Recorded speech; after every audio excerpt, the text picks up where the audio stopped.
Hey there. My name's Chloe, and if you were to ask anyone, they'd probably tell you I'm the quiet one, always hanging back. I work as a lab assistant, which suits me just fine because it means less small talk and more focus on the nitty-gritty details. Life's pretty routine for me. Work, home, and the occasional outing with my friend Lisa, who's as outgoing and lively as they come. Tonight, she somehow convinced me to join her at one of her famous house parties. Chloe, you've got to break out of your shell. It's just a few friends, and who knows, you might even enjoy yourself, she had insisted, practically dragging me out of my apartment. The moment we stepped inside, the contrast between us was stark. Lisa thrived in the lively atmosphere, her laughter echoing through the room as she effortlessly mingled with everyone. Meanwhile, I found myself pressed against the nearest wall, holding onto a soda like it was my lifeline. The music pounded in my ears, the crowd seemed overwhelming, yet there I was, trying to blend into the background. "Hey, you made it!" Lisa shouted above the music as she hurried back to me with a guy in tow. "Chloe, this is Tom. Tom, meet my best friend Chloe." Tom was your typical good-looking guy, tall with a smile that probably got him out of trouble more times than it should. "Nice to meet you, Chloe. Can I get you something stronger than soda? Maybe loosen you up a bit," he joked, nodding at my drink. I managed to smile. "No thanks, I'm good with this." Lisa winked at me before being swept away by another group of friends, leaving me with Tom. Awkward, didn't even start to cover it. "So, Chloe, Lisa tells me you're the brains of the operation at your work, a scientist, right?" Tom tried to start a conversation, leaning against the wall next to me. "Lab assistant," I corrected him, tucking a strand of hair behind my ear. "I'm not really the brain, more like the hands." Tom chuckled. "Modesty, huh? That's rare." We somehow stumbled into a real conversation. Tom was surprisingly easy to talk to, and as the night wore on, I found myself sharing little bits about my life, my love for quiet weekends and my secret passion for old detective novels. He really listened, and by the time the party started to thin out, I was actually laughing, the genuine kind that bubbles up without permission. "You know, you're nothing like I expected from Lisa's stories. You're cooler," Tom said, his tone sincere. I raised an eyebrow, surprised by his comment. "And what exactly did Lisa tell you?" I asked. "That you were shy, kind of introverted, but you're just chill, not uptight. It's refreshing." His words, oddly enough, didn't feel patronizing. They felt like a compliment, and from someone like Tom, it meant a bit more than it should have. "Thanks, I guess you're not too bad yourself for a party animal," I teased back, realizing that I didn't want the night to end just yet. "Party animal, huh? I might quote you on that." He laughed, pulling out his phone.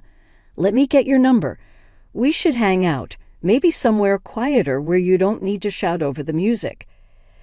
I hesitated for a moment, the old fears whispering that this was a bad idea, but then I typed my number into his phone. "Okay, but if you make me go to another party, we're going to have a problem," I warned him. "Deal. No parties.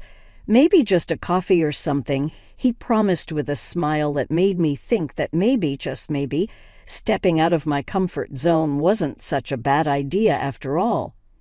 Just a few months after the party where I met Tom, things had gotten pretty serious between us. I remember it was a chilly evening in late autumn when he popped the question. We were walking through the park, leaves crunching under our feet, when he suddenly stopped and looked at me with those eyes that seemed to see right through to my soul. "Chloe, I've been thinking," Tom started, fumbling a bit, which was not like him at all. He was usually so smooth. "I don't want to spend another day without knowing you're officially mine. Will you marry me?" He pulled out a small box from his pocket and opened it to reveal a simple but beautiful ring. I nodded, my voice a mere whisper, "Yes, I'll marry you." The joy on his face was unmistakable. We spent the rest of the evening talking about our future, making plans that seemed like distant dreams come into life. But the real test came when we decided it was time to meet his parents. Tom had mentioned his folks a few times before, but he always kept the details light. When the day came, we drove out to their place in the suburbs. It was a large, imposing house that screamed of old money and pride. Tom squeezed my hand as we rang the doorbell, giving me a reassuring look. His mom, Mrs. White, opened the door. Her smile was polite but didn't reach her eyes. "Thomas, you're here, and this must be Chloe," she said, her voice smooth but cool. Mrs. White led us into a lavish sitting room where Mr. White was waiting. He was a stern-looking man with a sharp gaze that felt like it was sizing me up. "So, Chloe, Tom tells us you work in a laboratory. That must be interesting," Mr. White said, his tone making it clear he was less than impressed. "It's rewarding work," I replied, trying to keep my voice steady despite the judgment I could feel weighing down each word. We were quite surprised to hear about the engagement. Mrs. White chimed in. "Weren't we, dear?" She looked at her husband, who nodded stiffly. "Yes, quite unexpected. You see, Chloe, we want what's best for Tom, and we hope you understand that," Mr. White added, his words heavy with unspoken implications. Tom jumped in. "Mom, Dad, I love Chloe, and she makes me happy. That's what matters, right?" "Of course, dear, but you must think practically, too," Mrs. White countered, her eyes cold and calculating. "We would like you both to consider signing a prenuptial agreement. It's just a formality, really, to ensure both your futures." I was torn. My heart ached at the formality of it all, at the cold, businesslike approach to what should have been a joyful occasion. But I loved Tom, and if this was what it took to be with him, maybe it was worth it. "If you think it's best," I said finally, trying to mask the hurt in my voice. "We think it's for the best," Mr. White affirmed, handing us a folder with documents. "Have a look and let us know your thoughts." The drive back was quiet. I kept thinking about the papers in my lap, but love, I figured, was worth a shot, even if it meant signing a piece of paper to prove it. It was a crisp morning in early spring when we tied the knot. The ceremony was to be held in a small local church, with just a few close friends and family members. I remember standing in front of a small mirror in a modest white dress that Lisa had helped me pick out, feeling a mix of excitement and nervousness. "Girl, you look stunning." "Tom won't know what hit him," Lisa exclaimed as she adjusted my veil. Her energy was infectious, and for a moment it eased my nerves. "Yeah, I just hope everything goes smoothly," I replied, trying to sound more confident than I felt. "Don't sweat it. It's your day. Just focus on you and Tom," she advised, giving me a reassuring pat on the shoulder.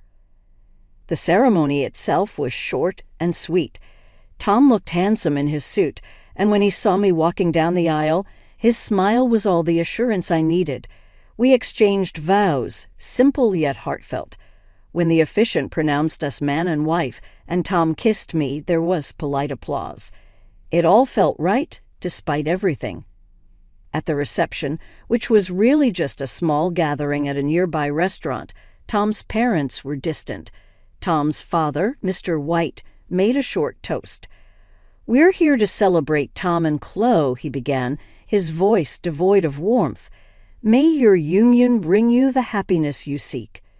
It was so formal and cold that it might as well have been a business transaction, but I focused on the people who were genuinely happy for us, like Lisa, who was already on her third glass of champagne and narrating how we'd met to anyone who would listen.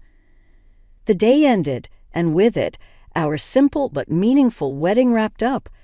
We drove to our new home, Tom's place, where I'd move in.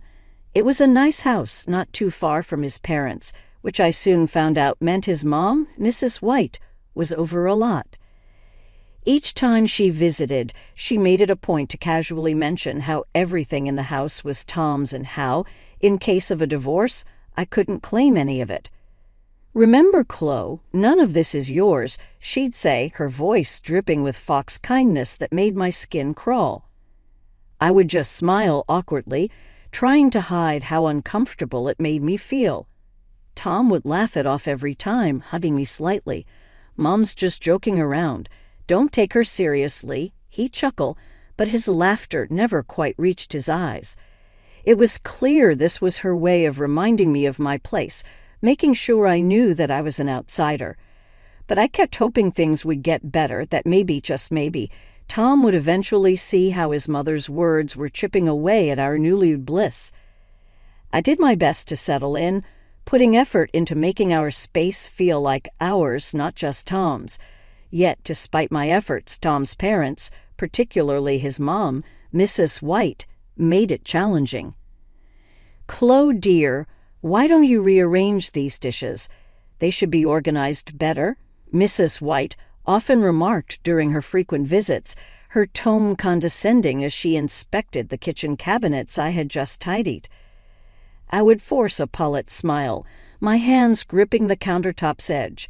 "Sure, I'll take care of it," I'd reply, striving to hide my frustration. Tom tended to brush off his mother's remarks. "She has her own way of doing things, you know how it is," he'd say, dismissing it too easily. But it wasn't just about the dishes. It felt like everything I did fell short. One evening, while Tom and I were trying to enjoy a quiet dinner, his dad, Mr. White, dropped by unannounced.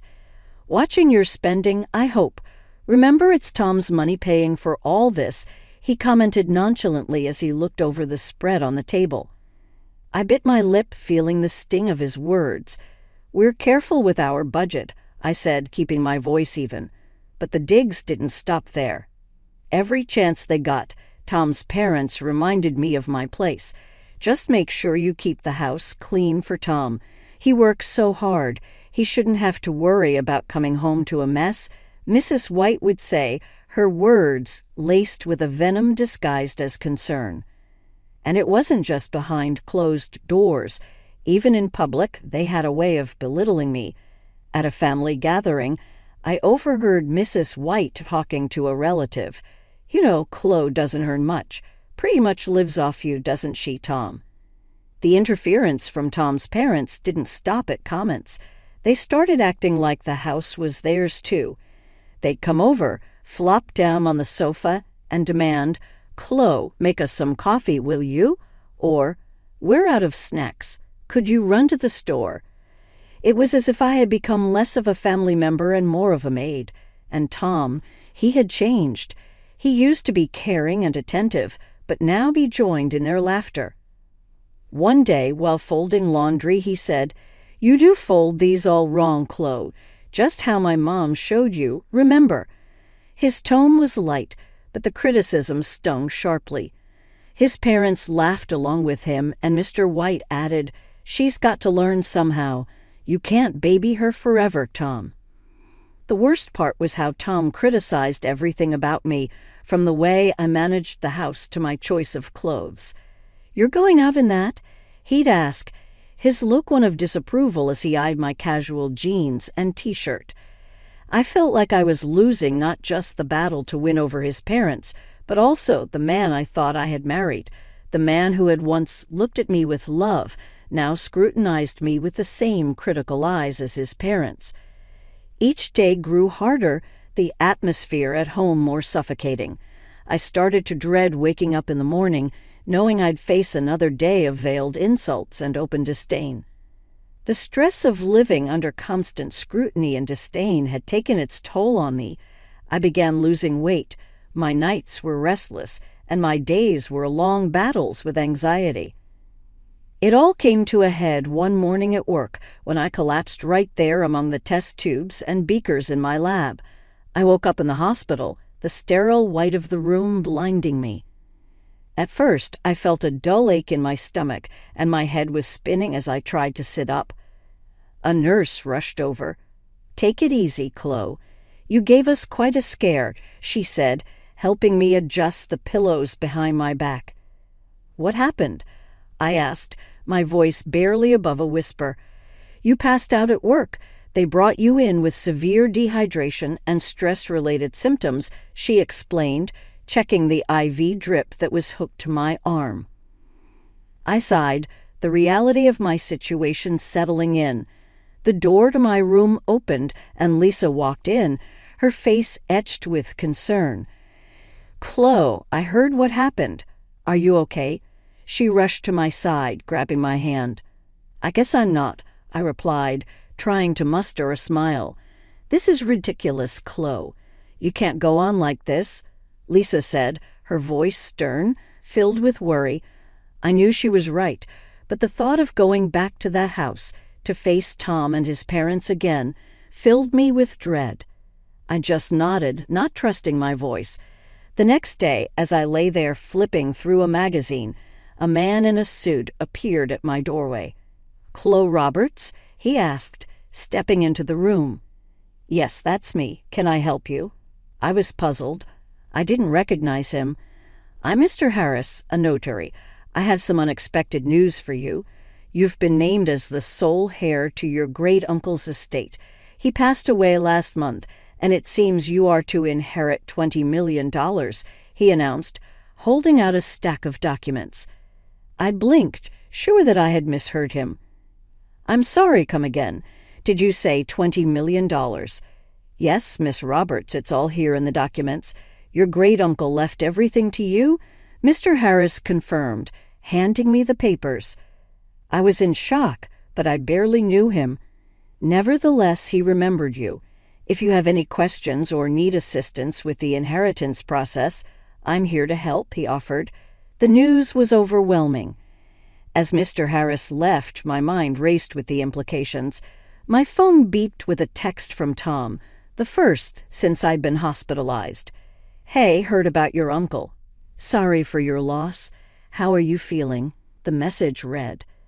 I stared at the screen, my emotions a tangled mess. Here I was, suddenly wealthy, and yet I felt more alone than ever. Getting better, I texted back, not quite ready to share the news of the inheritance. Later that evening, as I lay in the hospital bed, the weight of the day's revelations pressing down on me, I made a decision. I couldn't go back to my old life.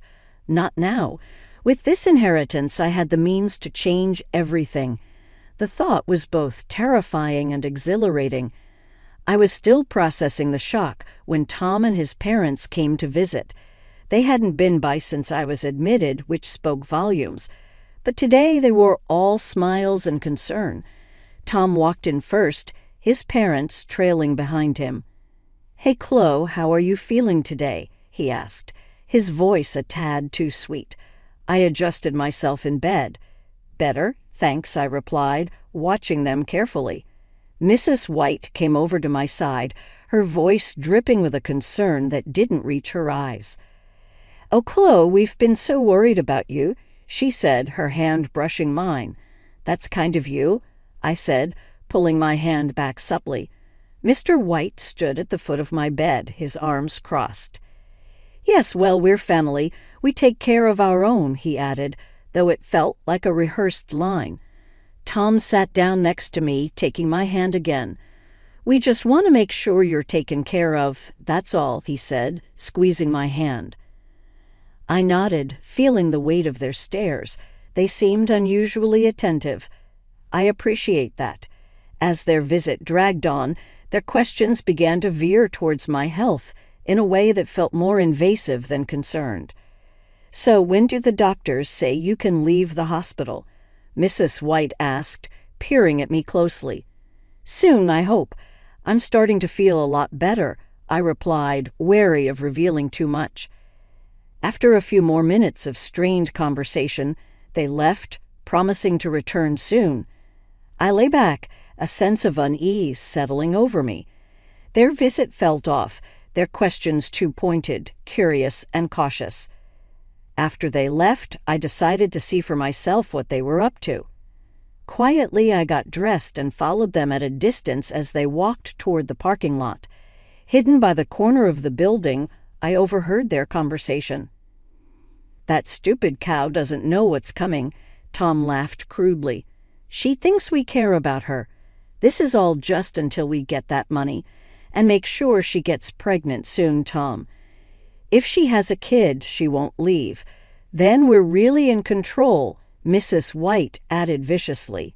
Hearing them speak so callously, plotting to trap me further, was the final straw.